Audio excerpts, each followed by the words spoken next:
अक्सर जिन्हें हम अपना समझते हैं ना, असल में वही पराये होते हैं। आप उन्हें अपना समझकर दिलो-जान से उसकी हर एक इच्छा को पूरी करते हैं। उसे आप जो चाहे वो दिलाते हैं। उसे अपने पैरों पर आप खड़ा करते हैं। बेसहारा को सहारा देते हैं।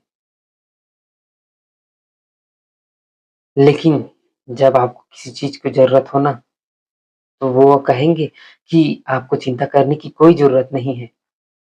आपकी हर एक ज़रूरतों को हम पूरा करेंगे। आप चिंता मत करिए।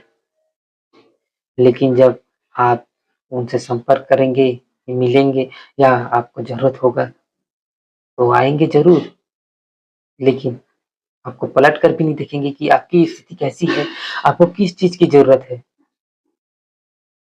कड़वा है मगर यही